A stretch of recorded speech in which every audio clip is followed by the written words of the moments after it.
A'udzubillahiminasyaitonirrajim. Bismillahirrahmanirrahim. Assalamualaikum warahmatullahi wabarakatuh.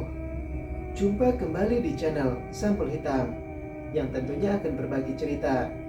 Dan untuk cerita kali ini masih melanjutkan cerita sebelumnya yang berjudul Gagal Jadi Tumbal. Cerita ini ditulis oleh Faiza Wibisono atau Mon Jasmine. Dan bagi teman-teman yang ingin membacanya secara langsung, teman-teman bisa langsung cek link yang saya sudah siapkan, ada di kolom deskripsi. Oke, tak usah berlama-lama, mari kita simak ceritanya. Wisang, mulai saat ini jangan pernah ikuti aku lagi. Kamu sudah berulang kali menolongku. Anggap saja balas budimu padaku sudah tuntas. Cukup sampai di sini, Wisang. Aku mohon, jangan temui aku lagi. Baik dalam mimpi ataupun keadaan seperti ini. Kamu paham kan? Kita berbeda alam. Jadi, aku mohon, Wisang. Aku ingin hidup sebagai manusia. Dan kamu hiduplah seperti sebelumnya. Mendengarnya, Wisang tampak kecewa. Wajah sedihnya tak dapat disembunyikan lagi. Dia tentunya paham alasan kuat di balik penolakanku. Baiklah, jika itu maumu, Zulaiha. Mulai hari ini, aku tak akan lagi muncul di hadapanmu. Namun, satu hal pesanku, tetaplah berhati-hati. Jaga dirimu, Zulaiha. Wisang melangkah pergi dengan raut muka penuh kekecewaan. Dia masih tampak meski telah berjalan cukup jauh. Setelahnya tak kulihat lagi. Dia telah lenyap, entah kemana. Aku sudah melakukan tindakan yang tepat dan seharusnya aku lakukan. Namun, entah mengapa, setelah mengungkapkan itu, ada rasa bersalah di relung hatiku. Wisang selama ini sudah baik padaku, tapi aku malah mengucapkan kalimat yang membuatnya kecewa. Batinku seperti sedang mengalami pergulatan antara merasa bersalah dan merasa paling benar. Kustater motor Matic ini menuju ke rumah. Tampak di langit mega merah yang menyala bagai bara api. Sepertinya sebentar lagi azan maghrib akan berkumandang. Motorku melaju tak terlalu kencang karena jalanan menuju rumahku memang beraspal, tapi banyak sekali geronjolan batu dan berlubang. Zulaiha, terdengar suara aneh. Suara wanita yang agak serak, tapi gelegar bak radio rusak. Suara itu kian mengiang di telingaku, membuatku tergelak. Bulu kuduk ini meremang sempurna. Lamat-lamat kulihat di sana, dari jarak sekitar 4 meter dariku, ada wanita ayu berpakaian kuno, ala dayang di sinema drama kolosal. Dia berkemban hijau dan memakai gelang emas menyala di atas sikunya. Rambutnya terurai indah. Wanita itu tak berjalan menggunakan kaki, melainkan separuh tubuhnya berjalan dengan sekor memanjang seperti ular. Setengah tubuh wanita itu manusia dan setengahnya lagi adalah ular. Wanita itu menatap tajam ke arahku, wajah yang tak terlalu jelas. Hanya saja, sepasang matanya tampak nyalang, seperti senter merah menyala terang. Salah satu tangannya memegang senjata lancip, serupa pedang bercabang dua. Wanita itu tiba-tiba melempar pedang itu dan membidiknya ke arahku. Mataku membelalak sempurna melihat pemandangan itu. Ah! Aku takut pedang itu mengenai tubuhku.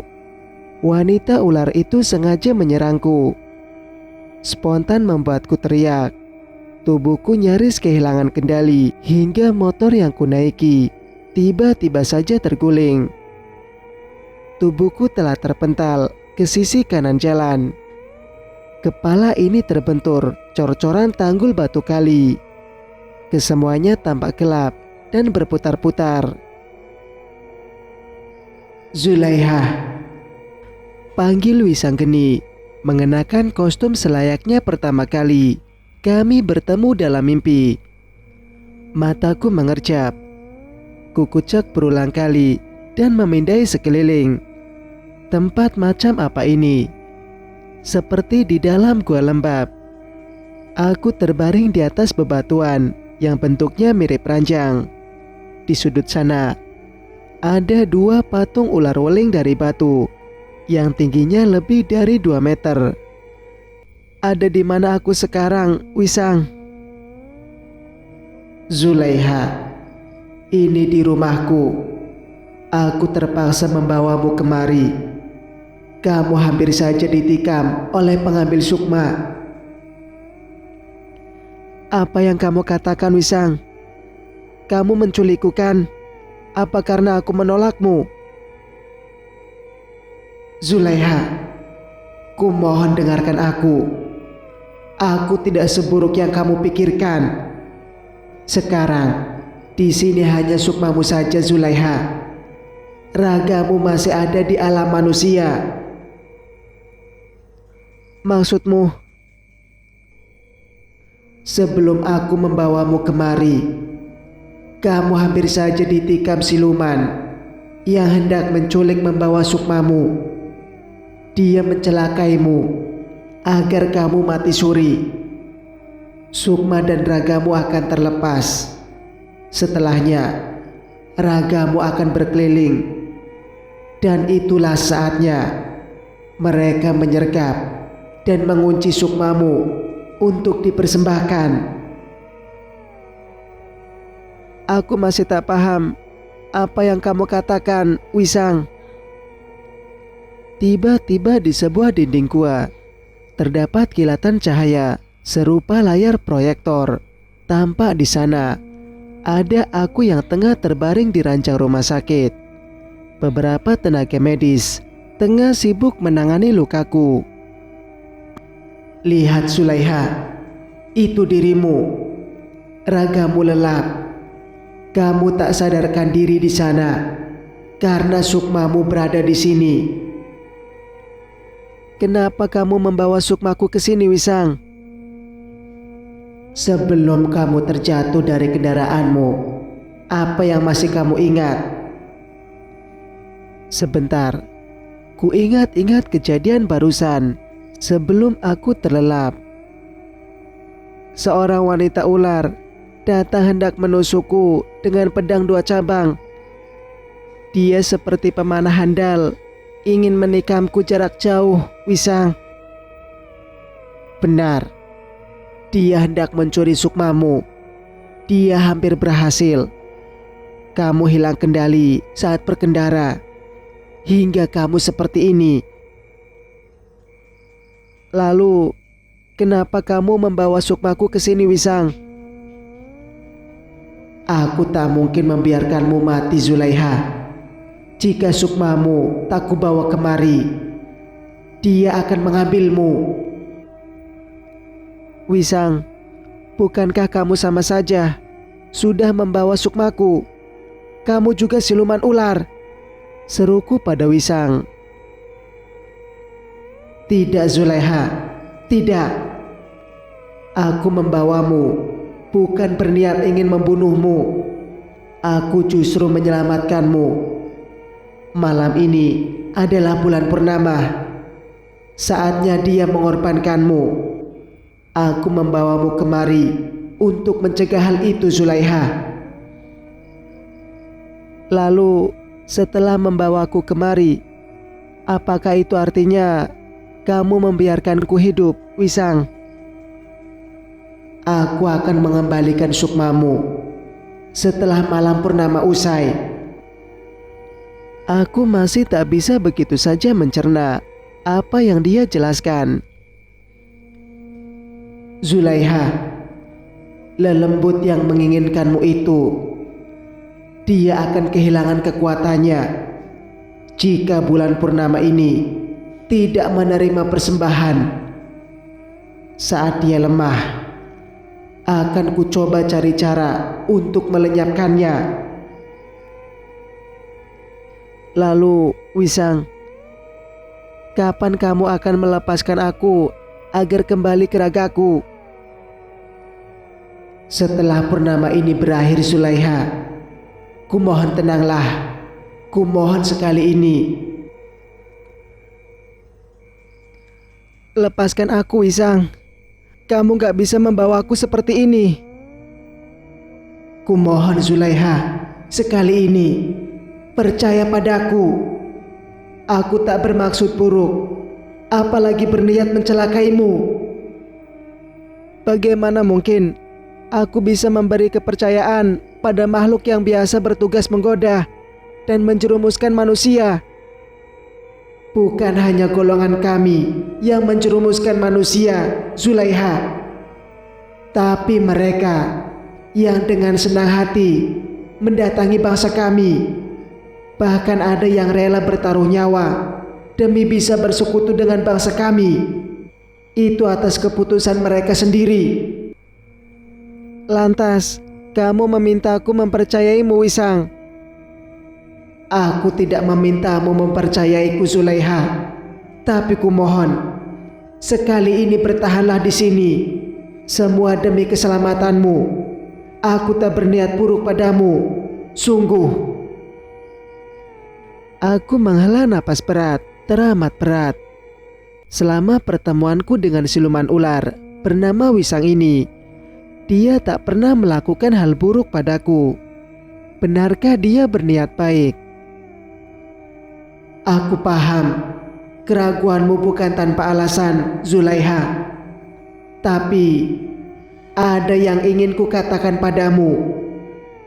Sejujurnya, aku tak hanya punya ikatan jasa padamu saja, melainkan dengan ayahmu juga. Sewaktu dia masih hidup, ayahmu pernah meloloskanku dari maut.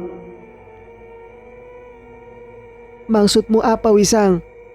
Apa kamu mengenal ayahku? Wisang mengangguk. Tentu saja, Zulaiha. Karena separuh ragaku adalah keturunan manusia. Jadi wujud ularku ini dapat dilihat manusia. Sesekali aku ingin menampakkan diri. Saat itu, aku muncul di ladang. Ada seorang petani yang hampir membabat tubuhku dengan cangkul. Dia berkata bahwa aku tak layak dibiarkan hidup karena membahayakan bagi manusia. Wujud ularku weling kala itu membuat dia ingin melenyapkanku segera, Zulaiha. Namun saat itu ayahmu melepaskanku. Dia berucap bahwa aku juga makhluk Tuhan yang berhak hidup.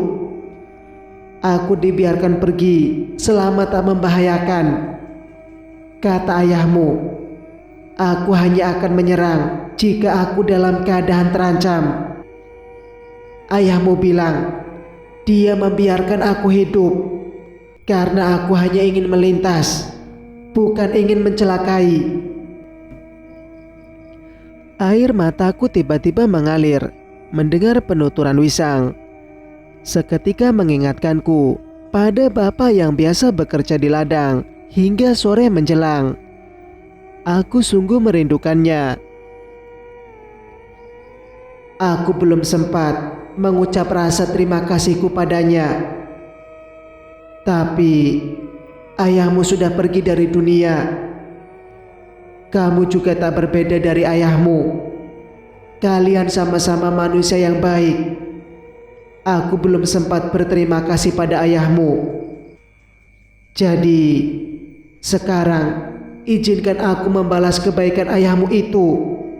Aku tak berniat mencelakaimu, Zulaiha. Lalu, kamu memintaku tetap di sini sampai kapan? Tak lama lagi, Zulaiha. Esok pagi, ketika bulan purnama berakhir. Baiklah Wisang. Aku akan mencoba mencari cara mengalahkan mereka, Zulaiha, supaya mereka tak membuat kegaduhan lagi di alam kalian. Kamu mau menuju rumah Mas Kamil? Iya, sumber masalahnya berada di sana. Lalu, apakah jika terbukti bahwa keluarga Mas Kamil bersekutu dengan bangsa kalian, apa nantinya jika bisa dikalahkan, Mas Kamil akan terkena imbasnya? Aku masih belum tahu akan hal itu, Zulaiha. Yang jelas, jika Kamil terlibat, akibatnya pasti akan berimbas padanya. Kumohon, apapun yang terjadi, jangan sampai Mas Kamil terluka. Bisakah kamu menepati itu, Wisang? Kamu masih tak sadar juga, Zulaiha. Kamu hampir dikorbankan, tapi malah mengkhawatirkan Kamil. Benar-benar perasaan yang bodoh. Wisang, jangan apa-apakan Mas Kamil. Kumohon, demi aku. Baiklah, Zulaiha. Sekalipun nantinya dia terbukti bersekutu dengan lembut untuk mengorbankanmu, aku akan melepaskannya atas permintaanmu. Kamu lelembut yang baik, Wisang. Sekarang beristirahatlah. Aku akan pergi mencari tahu siapa pemegang pedang 2 cabang yang hendak menikahmu itu. Kamu mau pergi kemana, Wisang?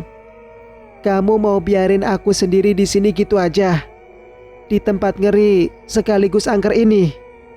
Enggak, Wisang. Lalu, maumu bagaimana? Kembaliin aku ke tubuhku lagi. Tidak bisa, Zulaiha. Itu berbahaya. Ya udah, kalau gitu aku ikut kamu. Lagi pula, aku perlu tahu siapa yang sudah menikamku. Siapa sebenarnya ibunya Mas Kamil itu? Wisang menghela napas berat berulang kali. Kemauanku kali ini cukup berisiko menurutnya.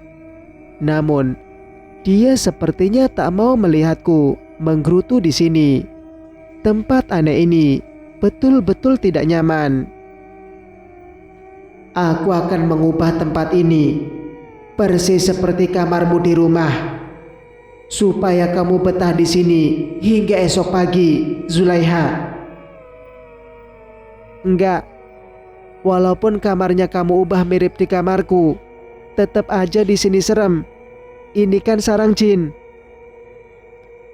Jika aku membawamu bersamamu, akan sangat berbahaya, Zulaiha. Mereka akan mengetahui dan merasakan bahwa sukmamu masih berkeliling. Sedangkan di sini, aku sudah menutup jalan bagi lelembut lain agar kamu aman. Bukankah kamu siluman ular sakti?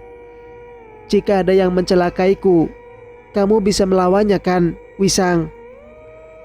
Aku yakin Gusti Allah akan melindungi kita. Kamu kan demit baik. Baiklah, Zulaiha. Ikutlah bersamaku. Kita mencari tahu ke rumah Kamil. Jauh banget ke Salatiga. Tidak jauh. Kamu hanya butuh sekejap mata. Kita akan sampai di sana. Oh ya, Wisang mengulurkan tangannya, membuatku menelan ludah. Genggam tanganku, Zulaiha. Pejamkan matamu. Baiklah. Terpaksa aku mengiyakan ucapan Wisang. Kami bersama bergandengan tangan melewati kabut tebal nan senyap. Ku genggam erat jemari Wisang. Ada perasaan takut. Bunyi jantungku tak terdengar karena aku bukan berada dalam raga, melainkan hanya sukma. Tak lama setelahnya, kami berada tepat di rumah Mas Kamil. Rumah yang dikelilingi pagar menjulang. Wisang melepas genggaman tangannya, lalu melangkah mundur beberapa jengkal dariku. "Lihatlah Zulaiha," ucapnya keras. Dia mencoba menempelkan tubuh ke dinding pagar rumah. Namun, seolah ada kekuatan yang aneh menghalanginya hingga tubuhnya berulang kali terpental. Dia mencobanya lagi, dan tak sedikit pun dia bisa menembus dinding itu. Aku mencoba hal serupa, namun saat menyentuh dinding itu, rasanya tubuhku seperti didorong keras oleh kekuatan dan hawa aneh dari dinding rumah ini. Bahkan aku juga gak bisa masuk, Wisang. "Bagaimana, Zulaiha? Apa kali ini kamu masih mengatakanku berbohong?" Aku menggeleng. "Mari kita kembali sebelum mereka melihat sukmamu berkeliaran." Singkat cerita, aku menuju pintu kamar bercat putih, hendak menemukan calon suamiku dan mengajaknya sarapan. Namun, saat membuka pintu, sepasang bola mataku hanya bisa membelalak sempurna. Kedua tanganku hanya bisa menutup mulut yang menganga lebar. Kulihat ada wanita muda, kulitnya putih, mulus dan bersih. Wajahnya belum tampak karena tubuh membelakangiku. Hanya tampak rambutnya indah terurai. Wanita tanpa mengenakan sehelai kain itu tengah mengukungi tubuh Mas Kamil yang berada di bawahnya. Astagfirullah. Mataku tiba-tiba mengerjap, dan saat aku melihat sekelilingku, ternyata aku tengah berada di ranjang rumah sakit. Ada Pak Le tengah lelap di tikar yang digelar di lantai. Saat kulihat, waktu telah menunjukkan pukul 5:30 pagi. Kenapa tubuhku serasa sakit menjalari sekujurnya? Sakit sekali. Tanganku teramat sulit digerakkan. Lalu, kepalaku terasa begitu pening. Kerongkonganku terasa amat kering. Serasa tubuhku masih tanpa daya, seolah runtuh tanpa penyangga. Apa yang terjadi padaku? Apakah Wisanggeni semalam hanya hadir di alam mimpi? Mas Kamil, kenapa rumahnya sulit sekali ditembus? Lalu, siapa wanita yang ada di kamar bersamanya? Benarkah semalam Wisang telah membawa sukmaku? Cerita pun bersambung. Jika kalian suka dengan ceritanya, jangan lupa untuk like. Dan bagi yang belum bergabung, silakan untuk subscribe channel ini agar bisa mendengarkan kelanjutan ceritanya. Wassalamualaikum warahmatullahi wabarakatuh.